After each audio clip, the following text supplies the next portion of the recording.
Um, and we can tell that by doing experiments where we can actually close this, right? We can, we can clamp this down and then have people taste things, and then leave it open and have people taste things. And it's a very clear, for example, with sodium oleate, which is kind of a fatty tasting, kind of I guess fatty tasting stuff. When you give people sodium oleate and ask them to rate the flavor along all of these different dimensions, from sweet, salty, soapy, metallic, it's the taste profile that you get when the passageway between your mouth and your nose is closed, nasal cavity is closed, is very different than the taste profile that you get when that passageway is open. Notice when the passageway is closed, basically they say, well, it doesn't really taste like anything. It's just, I really don't taste anything. But when the passageway is open, oh wow, this tastes like soapy. It tastes kind of soapy, a little bitter, fatty taste, right?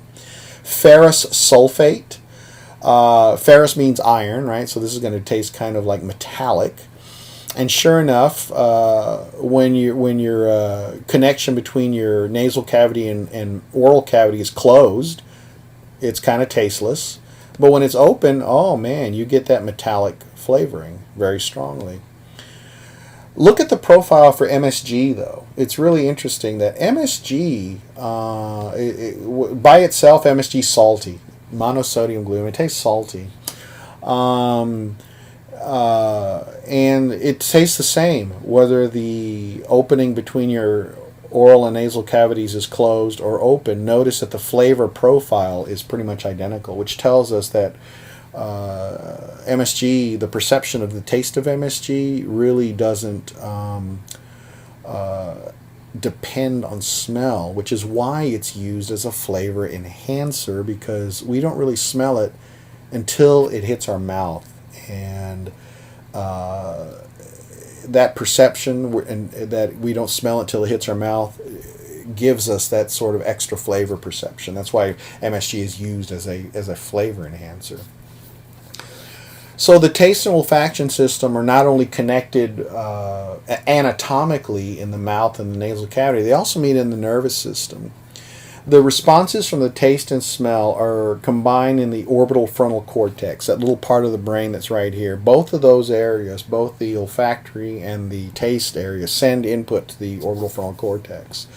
The orbital frontal cortex also receives input from the primary somatosensory cortex and the inferior temporal cortex in the visual what pathway.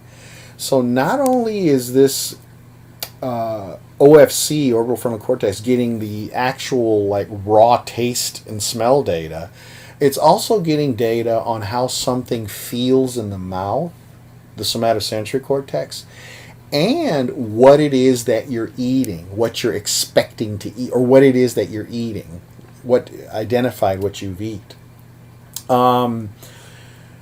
Which is important because that identification of what it is going to change your perception, which we know from experience is true. There are neurons that respond to both taste and smell in the OFC, and these neurons also fire when you're hungry, fire more when you're hungry. So these neurons are much more sensitive, or fire much more when an animal has been deprived of food for a certain amount of time.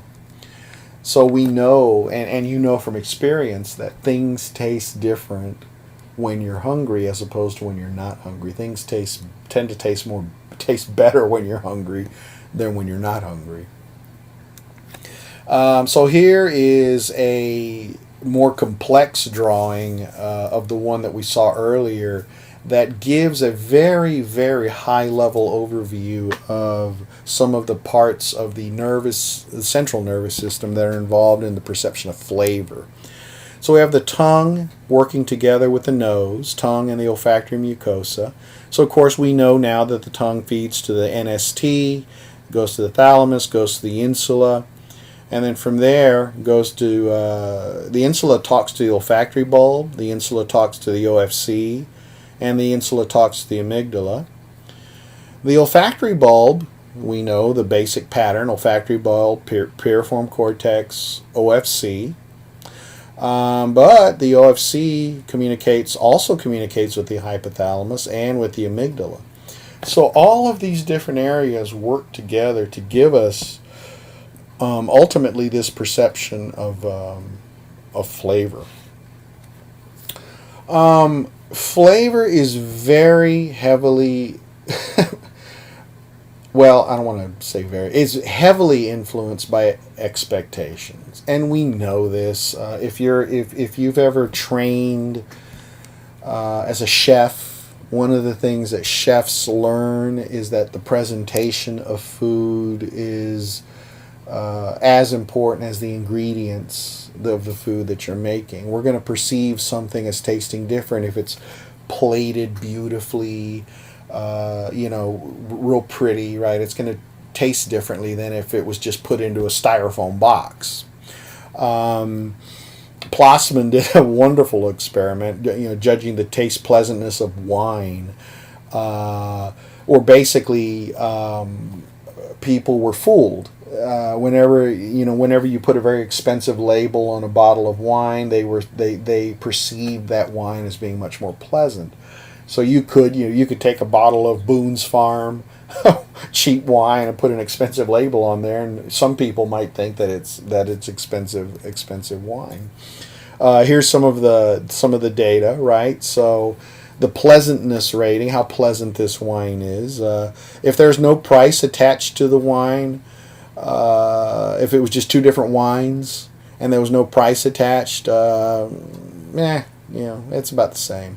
But if you give the exact same two wines, but you put a price of $10 for one bottle and $90 for the other bottle, oh, this one tastes a lot better. The $90 one's a lot better. And what's really interesting is this behavioral response is also manifested in the orbital frontal cortex. The firing patterns, the response of the orbital frontal cortex is different for the $90 wine than for the $10 wine. The OFC fires like crazy over the time that you're thinking about this wine versus for the El Cheapo $10 wine, which is really amazing. O'Doherty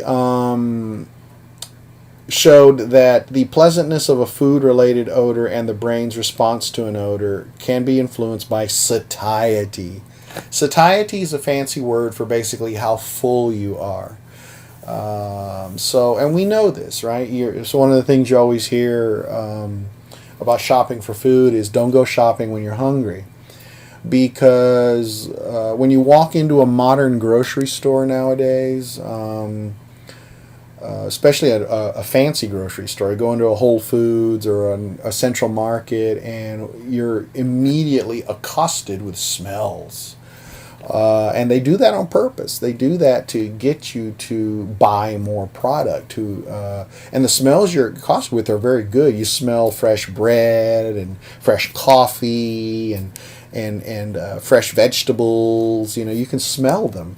And if you go in there hungry, the pleasantness of the odor is going to be that much higher, and you're going to be more likely to purchase something. So they do that on purpose. So, for example, here we have the perception of the pleasantness and the activation in the orbital frontal cortex. So the first top graph is the pleasantness rating. And this is the pleasantness of smelling something when you're hungry and when you've been eaten. So when you're hungry, pre-satiety is with the blue bar, and after you've eaten is post-satiety with the red bar. Notice that the smell of banana smells very pleasant when you're hungry, and it's not so pleasant at all when you're not hungry. And then vanilla, which I personally love the smell of vanilla, right? Vanilla is very pleasant when you're hungry and almost nothing when you're not hungry.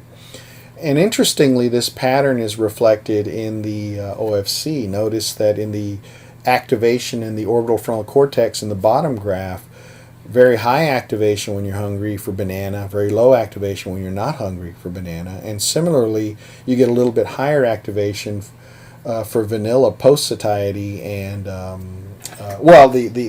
activation for vanilla is about the same post and pre satiety. The Proust effect. This is the name for the fact that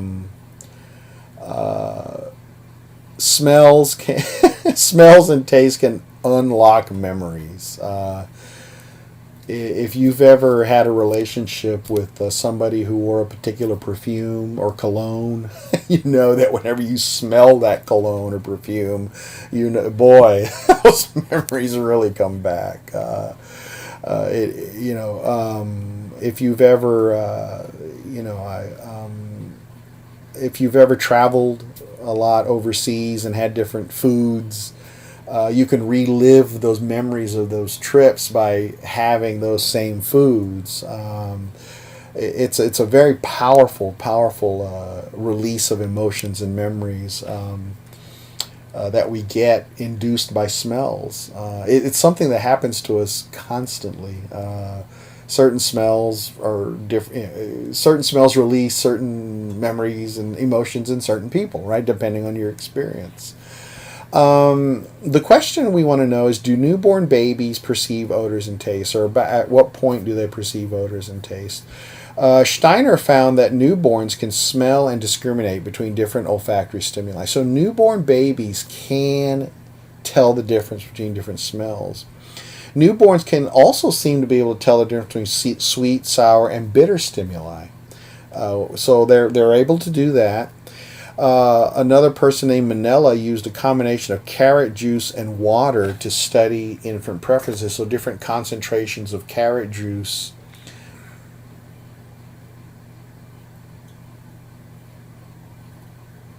So here on this slide we see these babies. These are new. These are like babies that are just like hours old.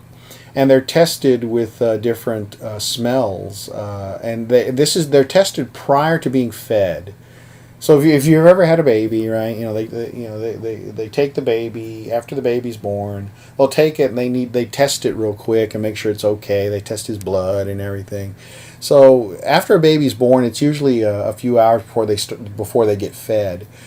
So in this time, this researcher came and exposed babies to different smells on a cotton swab. So there's two different babies here, baby on top and baby on the bottom. In the first column, the babies are smelling just controlled cotton swabs, no smell. And then in the next slide, BAVA, the babies are smelling banana or vanilla, and you can see that they kind of like it, right? The next one is fish odor. And one of the things that happens when you give a baby a fish odor, sometimes they'll turn away. And then RE is the rotten egg odor, which what they'll do is they'll turn away, or they'll like do this to try to like they're forcing something out of their mouth, or like the baby on the bottom there, they like just start crying. So it's pretty easy. Well, it's not as hard as you would think to measure responses, these types of responses in very little babies. So effect of what the mother consumes on infant preferences. This is really interesting, right? So this is where a mother was told to drink carrot juice or water during either while the baby was still in utero inside the mom on the last trimester, or while the mother was breastfeeding the baby. Now, what the hypothesis is that what the mother eats during pregnancy or during breastfeeding is going to influence what the baby likes to eat. And sure enough, we got an effect here. Let's look first at group 3, where during the last semester the mothers only basically they didn't drink any carrot juice. Instead of carrot juice, they drank water. During when they came in for the experiment, they just drank water. And then during breastfeeding, they just drank water. Notice that whenever the baby was given an intake of carrot flavor, it was about 50%, 0.50, meaning that roughly chance. In other words, they didn't really have a preference for the carrot juice, for the carrot flavored cereal that they were being given. However, if you look at group 2, where the mother, while she was carrying the baby, drank water, but during breastfeeding, she gave it carrot juice. She drank carrot juice herself. Notice that the baby's preference for carrot juice increased from 0.51 to 0.57. Even more startling is in group 1, where the mother consumed carrot juice in her last trimester. But during breastfeeding only drank water. Notice that the baby really liked the carrot juice. What this tells us is that the mother's food preferences are probably going to have an effect on the baby's food preferences. So babies are going to probably tend to eat what mom likes to eat, which makes sense, right? If mom's eating it, it's probably safe, so I should like it.